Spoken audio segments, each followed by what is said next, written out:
My name is Kayden, and today I'll be sharing with you some basic and advanced striking techniques. It is important to know that how and where you strike the ball will determine the rotation of it. Now before we get to the fun stuff, I like to talk about the basics. I like to compare striking the ball like running. None of us were born running the next day. I like to talk you through the 3 steps, or I like to call it crawl, walk, and run of striking the ball. Crawl, or in this case, the approach. So since I'm right-footed, this is going to be my striking foot, and my left foot's going to be my planting foot. So I take a few steps back and at least 1 step to the left, since I'm striking with my right foot. As I take my approach, I place my planting foot even with the ball, and I drive the ball. But also I keep my shoulders down so I can keep it on the floor or just a little bit in the air. I like to think of it as a Superman with his chest out and his arms back. Walk, or the strike. How you kick the ball will determine the movement of the ball. If you kick it with your toe, you might get the length, but you won't get the accuracy. So I like to kick it in the inner laces, so like right over here, so I can get that accuracy and that power. So let's work on our approach. Remember what I said about the crawl. So we take the few steps back, and then 1 step to the left, since I'm right-footed. And a good technique you use is that you take off the foot that you're striking with, or the cleat, and you just do your approach.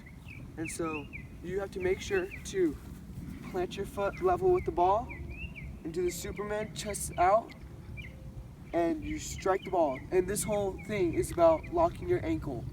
So let me demonstrate how it's done.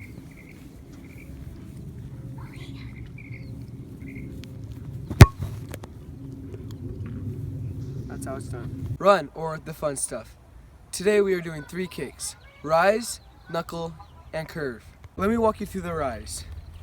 So what you want to do for your approach, you want to take a few steps back and determine what foot you are. You go left or right. So I'm right foot, I'm left. I'm going to the left. And so you want to get a quick, you want to go kind of fast. Make your foot level with the ball, and you hit it with your inner laces right here. But instead of doing a full strike, when you swing your leg around, you're doing like a half one. So it's going to look like that almost. So let me show you.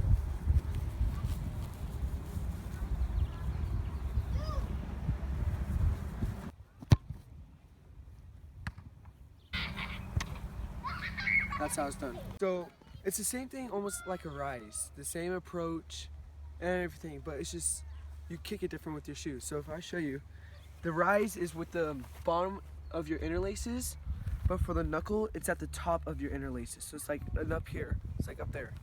So you want the same approach as a rise. And so when you strike it, you're gonna hit right here. Instead of hitting it right here, you hit it right there, so it has less spin in it. So my friend's gonna demonstrate for you. Curve. So this is a lot different from the rise or the knuckle. So the approach is the same.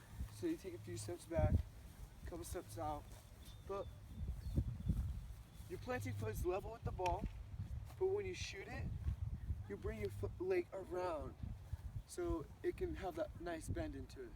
So my friend's going to demonstrate how to do that. When you just thought it was over, I got one more trick for you, and that's called the flip throw. So how I first started was that I did a front handspring on a trampoline. And after multiple tries of that, I started doing it in front of a goal that we had. And I did the front handspring with the ball in my hand, so a flip throw, on the trampoline. But then after multiple tries of that, I finally started doing a front handspring on the ground. And after that, I did a flip throw. And this is how I grip the ball. I have it on each side, my thumbs pretty close apart, and then right when I'm like this, it's like a catapult pretty much. It just flings the ball over. So let me show you how it's done.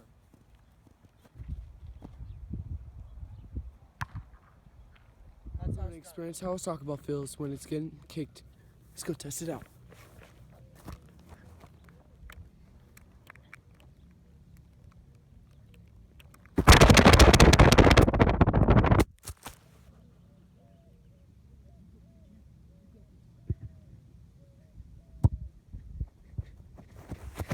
I think that was fun.